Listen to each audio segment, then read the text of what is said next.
Hello hi and good morning জানাই সবাইকে। তো আজ হচ্ছে এই রিসর্ট থেকে আমাদের চেক আউট ডে।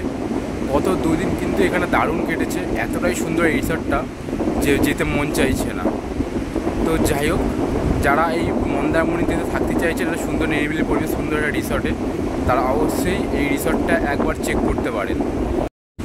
তো এখন আমরা যাব ব্রেকফাস্ট করতে। তো ব্রেকফাস্ট করতে যাওয়ার আগে একবার সমুদ্রের সাইডে এলাম। এটা হচ্ছে এখন ভিউ সমুদ্রের।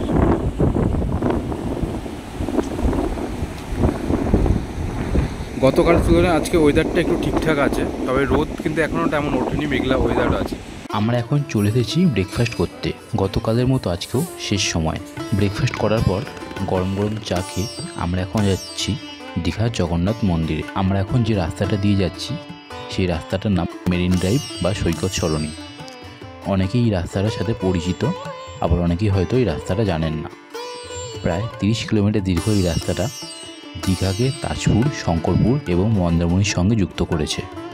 এই রাস্তাটার মূল আকর্ষণ হলো রাস্তার গা ঘেঁষে বঙ্গোপসাগরের বিশাল বিশাল ঢেউ আর সমুদ্রের গর্জন। বর্ষাকালে এই রাস্তা দিয়ে যাওয়া আরও অনেক রোমাঞ্চকর, কারণ তখন সমুদ্রের ঢেউ আছড়ে পড়ে এই রাস্তার উপরে। দেখতে দেখতে চলে এসেছি আমরা দীঘা, আর সামনের এই বিশাল গেটটা জানান দিচ্ছে যে আমরা জগন্নাথ মন্দিরের একদম কাছে চলে এসেছি। অবশেষে এসে পৌঁছেছি দীঘার জগন্নাথ মন্দিরে। মন্দিরের যে স্থাপত্য সত্যি মুগ্ধ করার মতো, অপূর্ব সুন্দর। এই মন্দিরটির উচ্চতা প্রায় 65 মিটার।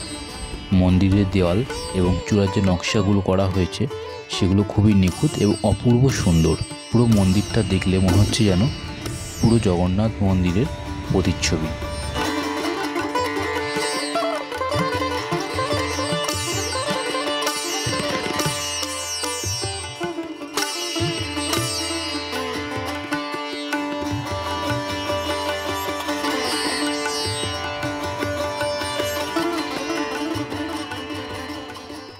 জগন্নাথ মন্দির ঘুরে আমরা এখন যাচ্ছি বাড়ির দিকে, মানে কলকাতার দিকে।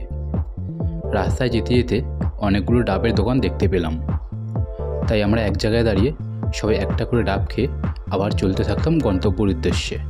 রাস্তার ভিউ এনজয় করতে করতে ঘড়িতে তখন 2:53। প্রচণ্ড খিদেতে সবাই তখন কাবু, তবু খিদে চেপে রেখে আমরা এগিয়ে যাচ্ছি সামনের দিকে, কারণ আমরা খুঁজছি একটা রেস্টুরেন্ট যেখানে আমরা প্রতিবার দীঘা থেকে ফেরার সময় লাঞ্চ করি। তো ফাইনালি আমরা চলে এসেছি মা ঝিঙ্গলেশ্বরী রেস্টুরেন্টে।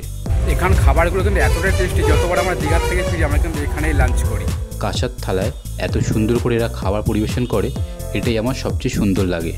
এখন আমরা আছি কোলাঘাটের খুব কাছে। সারাদিন গাড়িতে বসে বসে সবাই খুব টায়ার্ড। ফাইনালি এখন বাড়িতে এসে পৌঁছালাম। এখন সময় হচ্ছে 5:47। তো সারাদিন গাড়িতে বসে বসে প্রচণ্ড টায়ার্ড হয়ে গেছি। তো আজকের এই ছোট্ট ব্লগটা এই পর্যন্তই। দেখা হবে আবার অন্য কোনো ব্লগে। তো আজকের মতো টাটা।